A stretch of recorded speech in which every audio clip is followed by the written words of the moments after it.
ये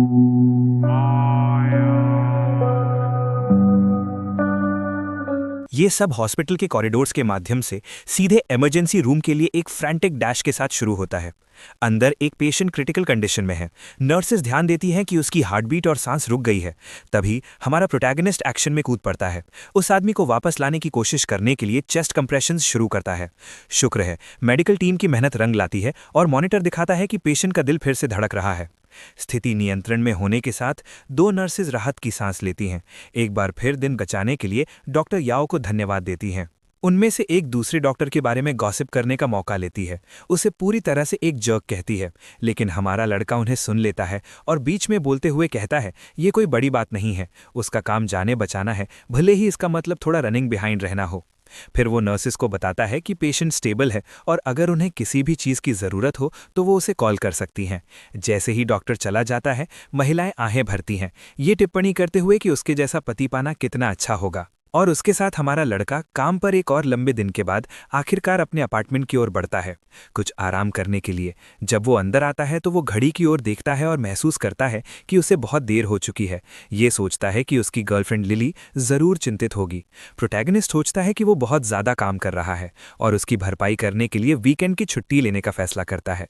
जैसे ही वो बाथरूम के करीब पहुंचता है, वो अपनी गर्लफ्रेंड की आवाज़ सुनता है जो कह रही है, उसने समवन को मिस किया। हमारा लड़का अंदर झांकने के लिए दरवाजा थोड़ा सा खोलता है, लेकिन वो जो देखता है वो बिल्कुल भी अच्छा नहीं है। प्योर शॉक के लुक के साथ वो सोचता है कि ये कैसे संभव हो सकता है, ये महसूस करते हुए कि उसे इस पूरे समय प्लेड किया जा रहा था।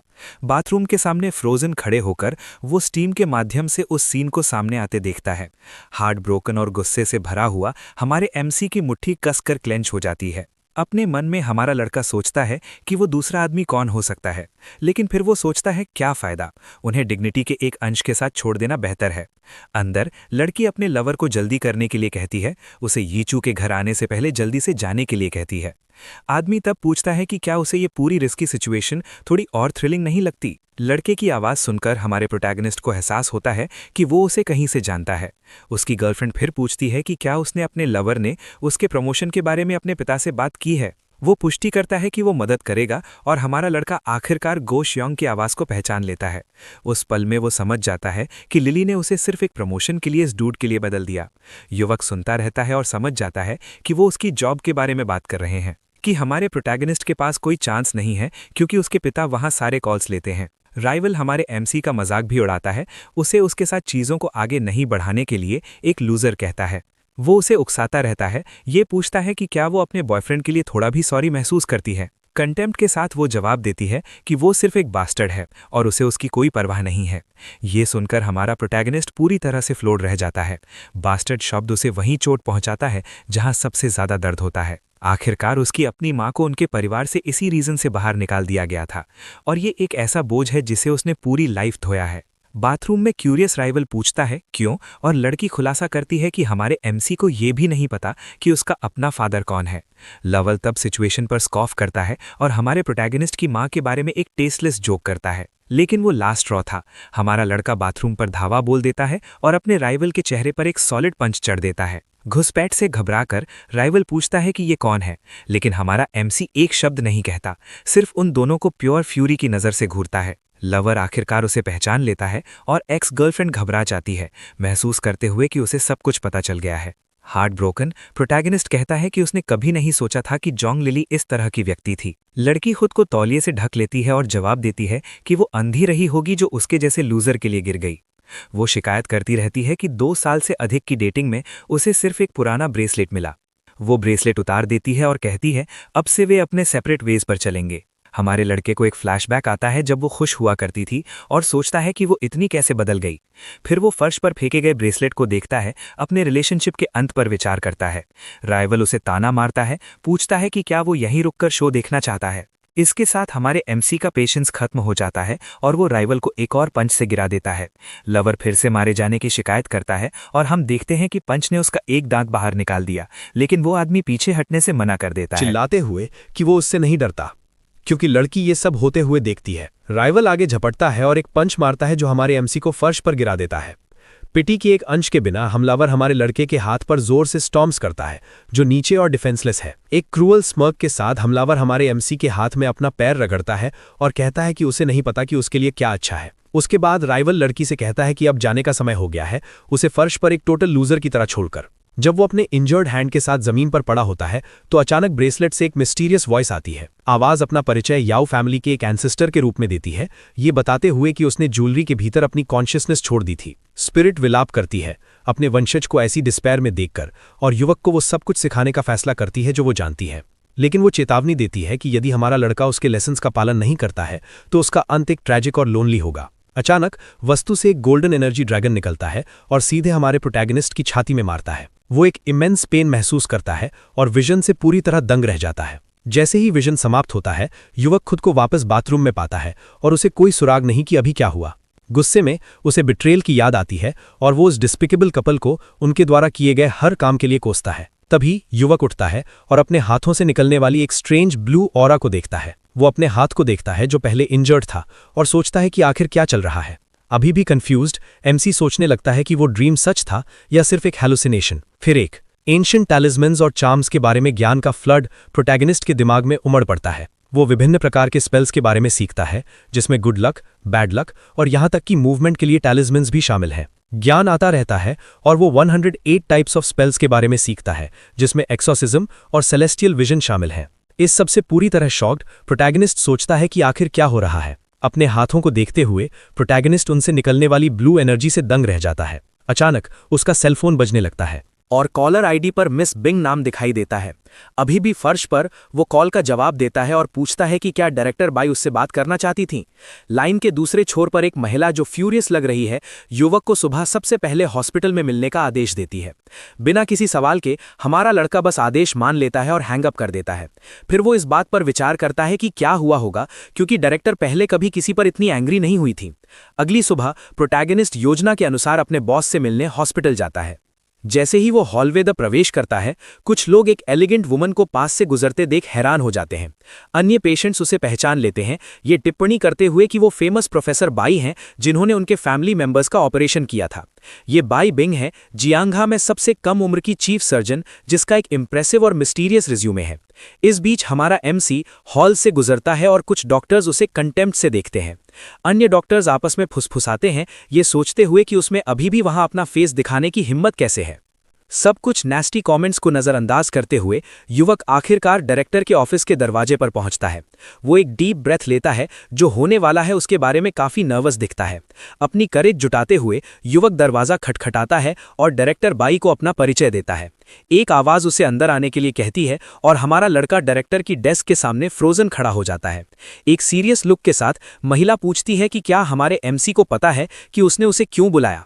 विजिबली नर्वस युवक जवाब देता है कि उसे कोई अंदाजा नहीं कि क्या हो रहा है, लेकिन डायरेक्टर उसे एक कोल्ड स्टेयर देती है और कहती है कि वो हमेशा उसे हाई रिगार्ड में रखती थी। महिला गुस्सा हो जाती है और उस पर पेपर्स का एक ढेर फेंकती है, कहती है कि उसने उसे डीपली डिसअपॉइंट किया है। पेपर्स पर 2 आइडेंटिकल मेडिकल रिपोर्ट्स हैं, लेकिन एक पर उसके और दूसरे पर गो शाओ ह्योंग के हस्ताक्षर हैं। कंप्लीट शॉक में प्रोटैगनिस्ट सोचता है कि उसका थीसिस और गो शाओ ह्योंग का बिल्कुल आइडेंटिकल कैसे हो सकता है। उसकी बॉस उस पर प्लेजरिज्म का आरोप लगाती है और युवक घुटनों के बल गिरकर यह समझाने की कोशिश करता है कि उसने पूरे महीने उस थीसिस पर काम किया। वो फिर कहता है कि उसकी एक्स गर्लफ्रेंड जंग लिली उसके साथ नाइट शिफ्ट पर थी और उसकी इनोसेंस साबित कर सकती है। हालांकि महिला उसकी एक बात पर भी विश्वास नहीं करती है और खुलासा करती है कि जंग लिली ने उसके खिलाफ टेस्टिफाइड दिया है। डेवेस्टेटेड युवक विश्वास नहीं कर पा रहा है कि उसकी एक्स गर्लफ्रेंड ने उसे फिर से इस तरह बिट्रे किया। डायरेक्टर फिर उसे सूचित करती है कि इफेक्टिव इमीडिएटली उसे क्लिनिक से फायर कर दिया गया है और उसका ट्रांसफर कर दिया जाएगा। सदमे में एमसी सोचता है कि वो कभी डॉक्टर कैसे बन सकता है अगर उसे नर्सिंग पोजीशन पर डिमोट कर दिया गया है। कंप्लीटली डिफीटेड होकर युवक ऑफिस से बाहर निकलता है और उन्हीं डॉक्टर्स के पास से गुजरता है जिन्होंने पहले उसे नीची नज़र से देखा था। नफरत से भरे लुक के साथ वो कसम खाता है कि वो उस ट्रेटरस कपल को उनके द्वारा किए गए हर काम की कीमत चुकाने पर मजबूर कर देगा। खबर से अभी भी शेकन प्रोटैगनिस्ट मंजिल छोड़ने के लिए एलिवेटर का इंतजार करता है। तभी मेटल डोर्स उसके ठीक सामने धीरे धीरे खुलने लगते हैं। उसके सरप्राइज के लिए अंदर उसकी एक्स गर्लफ्रेंड और उसका लवर एक दूसरे के गले लगे हुए हैं। खून खौलता हुआ हमारा एमसी सोचता है कि आप वास्तव में अपने एनिमीज से वर्स्ट पॉसिबल प्लेसेस पर मिलते हैं। राइवल उसे ताना मारता है, कहता है उससे मिलना क्या कोइंसिडेंस है, और हमारा लड़का अपनी बैड लक को कोसता है। एंटैगनिस्ट कहता है कि वो लकी है कि बाई बिंग उसका ख्याल रख रही है। हमारा प्रोटैगनिस्ट कंफ्यूज्ड है, ये नहीं समझ पा रहा है कि वो डायरेक्टर बाई का नाम क्यों ला रहा है। फिर ट्रेटर आश्चर्य का नाटक करते हुए पूछता है कि क्या वे दोनों किसी तरह इन्वॉल्व नहीं हैं। उसे प्रोवोक करने के लिए आदमी डायरेक्टर के बारे में एक इनअप्रोप्रिएट सवाल पूछता है और हमारा एमसी टिक्ड ऑफ हो जाता है। उस पर एक्स गर्लफ्रेंड बीच में बोलती है कि उसने बेस्ट इंटर्न से छुटकारा पा लिया ताकि वो शाइन कर सके। विलन उसे मॉक करना जारी रखता है, कहता है कि वो हॉस्पिटल में हमारे एमसी के साथ जो चाहे कर सकता है। युवक को तब एहसास होता है कि डायरेक्टर वास्तव में उसकी मदद करने की कोशिश कर रही है और वो हॉस्पिटल नहीं छोड़ सकता। लवर पूछता है कि उसने कभी ऐसे ट्रैश को डेट क्यों किया, और लड़की कहती है कि ऐसा इसलिए है क्योंकि वो उसे तब नहीं जानती थी। राइवल लड़की को एक होटल में इनवाइट करता है और वो शाय होने का नाटक करती है। वो ताने मारता रहता है, जबकि हमारा एमसी पूरी साइलेंस में ये दृश्य देख रहा है। लेकिन अंदर से युवक एब्सोल्यूटली फ्यूरियस है, अपनी फिस्ट्स कसकर भींच रहा है।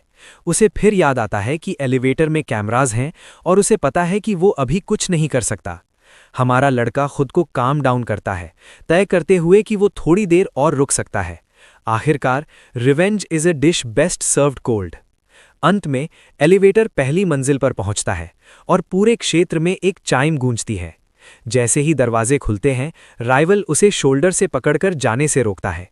कंटेम्प्ट की नज़र से हमारा एमसी पूछता है कि वो उससे और क्या चाहता है। एंटैगनिस्ट बस हंसता है और कहता है कि वो हॉस्पिटल में लड़के के लिए चीज़ें आसान नहीं बनाने वाला है। उस पल ट्रेटर लॉबी में सबका ध्यान खींचने के लिए चिल्लाना शुरू कर देता है।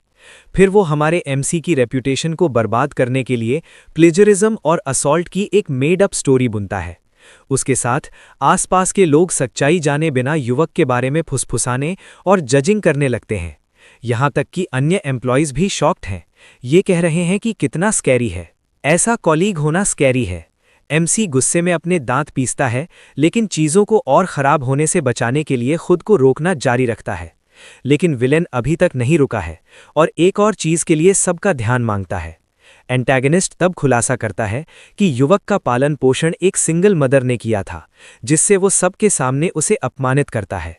इस फाइनल इंसल्ट ने एक नर्व को छू लिया है और हमारे लड़के का गुस्सा भड़क उठता है। आसपास के लोग प्रोटैगनिस्ट की फैमिली के बारे में रेवलेशन से शॉक्ड हैं।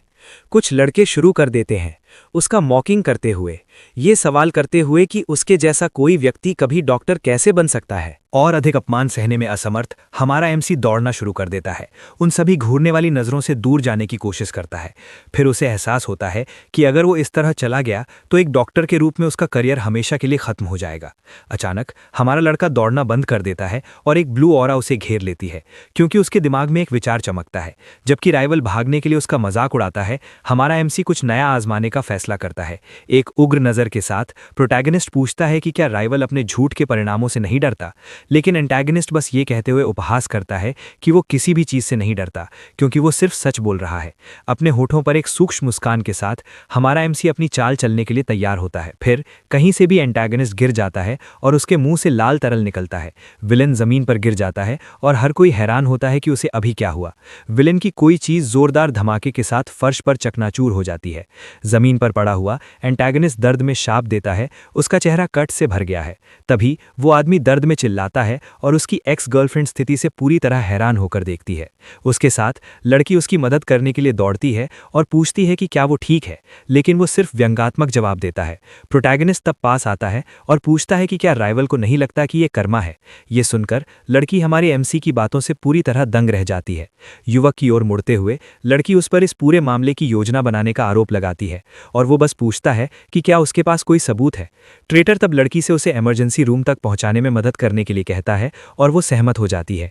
जैसे ही वो उसकी मदद करती है, एक्स गर्लफ्रेंड उस आदमी से कहती है कि वो हिम्मत रखे, क्योंकि वो उसकी मदद करने वाली है।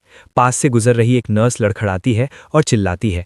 वो जो ट्रे ले जा रही थी वो उड़ जाती है और दवा की शीशियां हवा में ही टूट जाती हैं। तरल सीधे राइवल के घावों पर गिरता है और वो डंक के दर्द से चिल्लाता है। जो हो रहा है उससे एक्स गर्लफ्रेंड स्तब्ध है।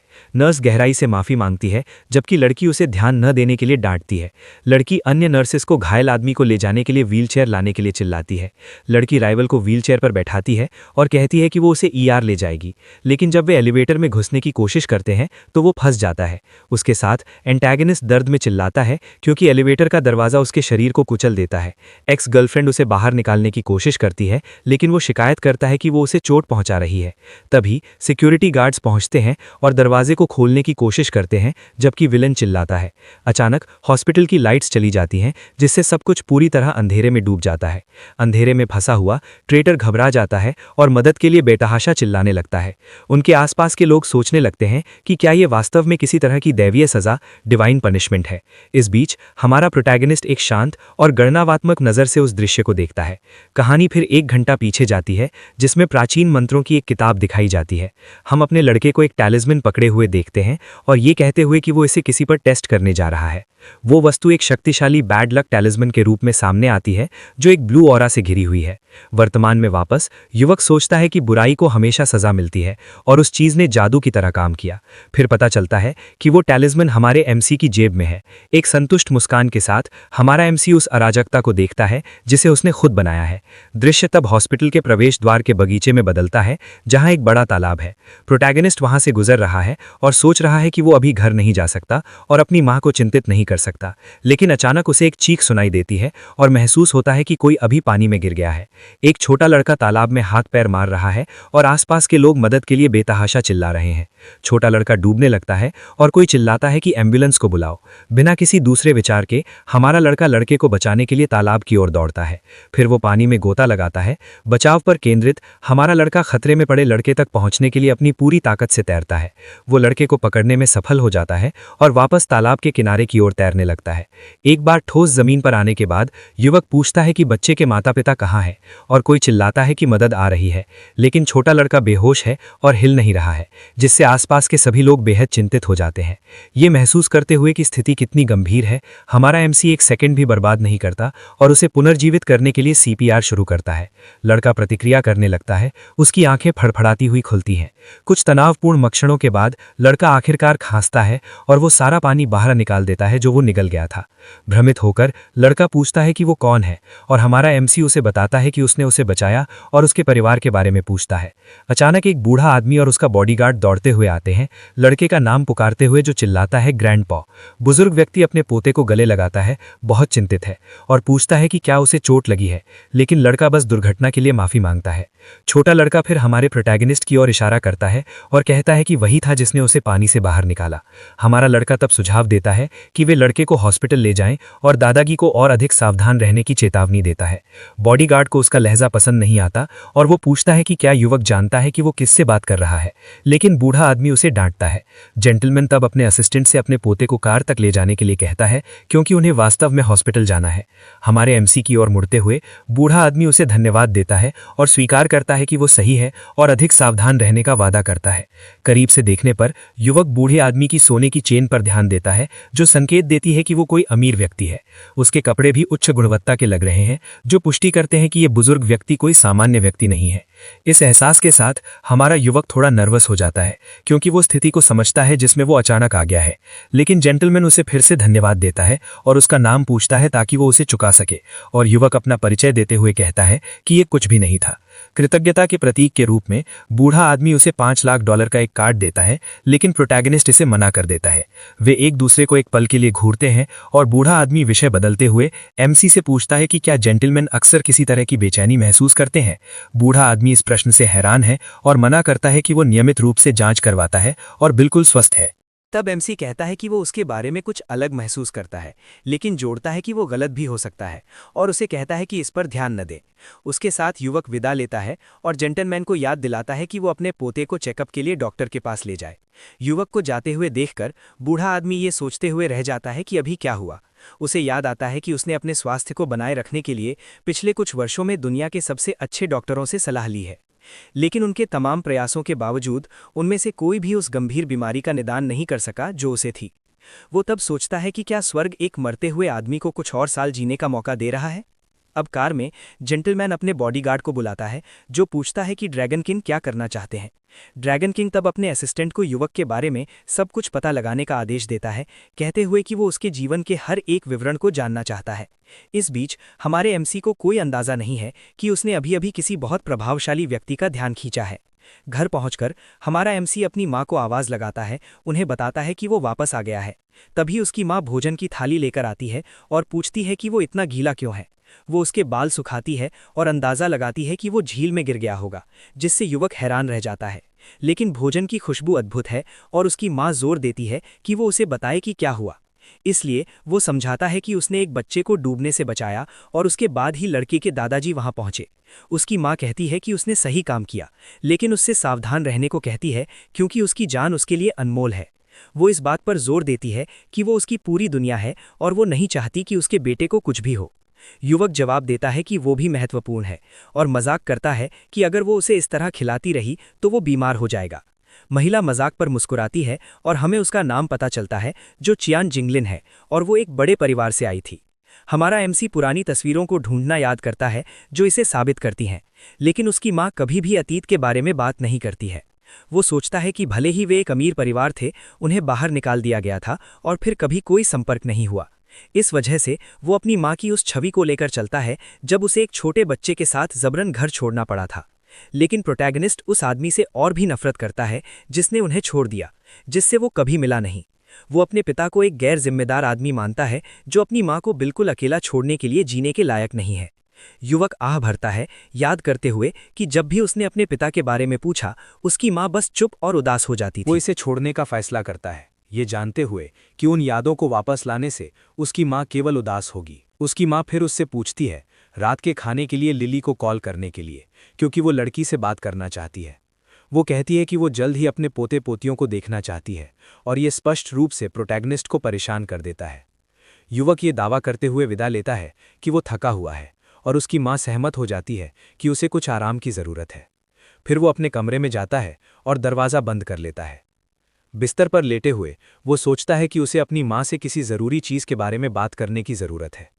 बात यह है कि उसे कोई अंदाज़ा नहीं है कि वो अपनी माँ को कैसे बताए कि उसकी गर्लफ्रेंड ने उसे धोखा दिया है। इसके बारे में सोचते हुए थक कर वो बिस्तर पर करवटें बदलता है, सोने में असमर्थ। अचानक उसे कुछ महत्वपूर्ण याद आता है जो सब कुछ बदल सकता है। वो फिर मान टैलिस्मन्स के पूरे संग्रह को याद करता है जो उसके परिवार के पास है। लेकिन उसे याद आता है कि संग्रह केवल टैलिस्मन्स तक ही सीमित नहीं है। याऊ फैमिली के पास अन्य तकनीकों के अलावा चिकित्सा, मेडिकल और मार्शल आर्ट्स के कई रहस्य भी हैं। चूंकि वो सो नहीं सकता, इसलिए वो इस ज्ञान के साथ कुछ उपयोगी करने का फैसला करता है और इस तरह रात जल्दी बीत जाती है और एक नया दिन शुरू होता है। युवक रात भर जागा हुआ था और अपने परिवार के खजानों से चकित है। फिर वो घड़ी देखता है जिसमें 10:08 बजा है और महसूस करता है कि उसे काम पर जाना है। जल्दी में युवक अपनी माँ को अलविदा कहता है, जो उसे आराम से रहने के लिए कहती है और कहती है कि जल्दबाजी करने की कोई ज़रूरत नहीं है। महिला मुस्कुराती है और सोचती है कि उस लड़के की ऊर्जा कितनी अविश्वसनीय है। अस्पताल पहुंचकर हम नर्सेस स्टेशन का एक साइन देखते हैं। वहां हमारे एमसी को कुछ नर्सेस मिलती हैं और उनमें से एक काफ़ी डरी हुई लगती है। एक सहकर्मी समझाता है कि रूम 301 का पेशेंट मुश्किल है और पहले ही 4 लोगों को भगा चुका है। तभी हेड नर्स आती है और हमारे एमसी को इस जटिल पेशेंट की देखभाल करने का काम सौंपती है। बहुत कम विकल्प के साथ हमारा लड़का मान जाता है और महिला के कमरे की ओर बढ़ता है। उसके आश्चर्य के लिए पेशेंट एक बहुत ही सुंदर महिला है जो उसे अंदर आने के लिए आमंत्रित करती है। प्रोटैगनिस्ट अपने सामने खड़ी महिला की सुंदरता को देखकर निशब्द रह जाता है और शर्मा जाता है। वो तब हॉस्पिटल पर सवाल उठाती है कि उसकी देखभाल के लिए एक मेल नर्स को क्यों भेजा गया है। वो कोशिश करता है प्रोफेशनल बनने की, अपना बैज दिखाता है और अपना परिचय यू के रूप में देता है। पेशेंट उसका नाम दोहराती है और मुस्कुराहट के साथ उसे बिस्तर पर अपने करीब खींचती है। महिला पूछती है कि उसने उसे पहली बार देखा तो क्या सोचा, और हमारा लड़का हकलाते हुए कहता है कि उसने उसे सुंदर पाया। वो उसके कान के पास झुकती है और पूछती है कि उसे उसका कौन सा हिस्सा सबसे ज्यादा पसंद आया। वो धीरे धीरे अपना चेहरा हमारे एमसी के चेहरे के करीब लाती है। फिर उसका शरीर स्पष्ट रूप से एक मूड सेट कर रहा है। हमारा लड़का पूरी तरह फ्लस्टर्ड हो जाता है और अपना संयम बनाए रखने के लिए धीरे से उसे दूर धकेलने की कोशिश करता है। महिला हंसती है और कहती है कि वो शर्मीला है और अपने जवाब में बहुत ईमानदार नहीं था। हमारा एमसी अपना धैर्य बनाए रखने की कोशिश करता है और उसे सूचित करता है कि वो उसके पैर की जांच करने जा रहा है, लेकिन वो उसे चिढ़ाती है, कहती है कि वो शर्मीली है, कि ये अजीब है कि कोई उसके पैर छू रहा है। उकसावे को नज़रअंदाज करते हुए युवक प्रक्रिया शुरू करने के लिए घुटनों के बल बैठ जाता है। सावधानी से वो पेशेंट के घायल पैर की जांच करना शुरू करता है। जैसे ही वो पट्टी हटाता है, वो एक बड़ा निशान देखता है और वो तीव्र दर्द की शिकायत करती है। उस पल युवक पूछता है कि कैसे उसे वो चोट लगी।